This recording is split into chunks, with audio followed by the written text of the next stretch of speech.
ঘরের মাঠে জিম্বাবুয়ের বিরুদ্ধে ৫ ম্যাচের টি-২০ সিরিজের প্রথম ৩ ম্যাচের জন্য ১৫ সদস্যের দল ঘোষণা করেছে বাংলাদেশ ক্রিকেট বোর্ড। প্রথমবারের মতো টি-২০তে সুযোগ পেয়েছেন তানজিদ হাসান তামিম। সেই সঙ্গে ১৮ মাস পর জাতীয় দলে জায়গা পেয়েছেন অলরাউন্ডার মোহাম্মদ সাইফুদ্দিন। তবে প্রথম ৩ ম্যাচে দলে নেই অলরাউন্ডার সাকিব আল হাসান ও পেসার মুস্তাফিজুর রহমান। রোববার বিসিবির এক সংবাদ বিজ্ঞপ্তিতে স্কোয়াড ঘোষণা হয়। দলে ফেরানো হয়েছে আফিফ হোসেন, পারভেজ হোসেন ও তানভীর ইসলামকেও। সবশেষে আফিফ ও তানভীর আন্তর্জাতিক টি-২০ খেলেছেন ২০২৩ সালের ডিসেম্বরে নিউজিল্যান্ডের বিপক্ষে। পারভেজ দেশের হয়ে একমাত্র টি-২০ ম্যাচটি খেলেছেন ২০২২ সালের জিম্বাবুয়ে সফরে।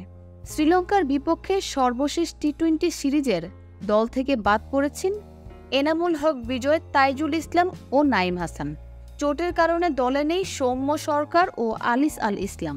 প্রথম ৩ ম্যাচের বাংলাদেশের স্কোয়াড: নাজমুল হোসেন শান্ত অধিনায়ক, লিটন কুমার দাস, তানজিদ হাসান তামিম, তাওহিদ হৃদয়, মাহমুদুল্লাহ রিয়াদ, জাকের আলী অনিক, শেখ মেহেদী হাসান, রিশাদ হোসেন, তাসকিন আহমেদ, শরীফুল ইসলাম, তানজিম হাসান সাকিব, পারভেজ হোসেন ইমন, তানভীর ইসলাম, আফিফ হোসেন ধ্রুব ও মোহাম্মদ সাইফুদ্দিন।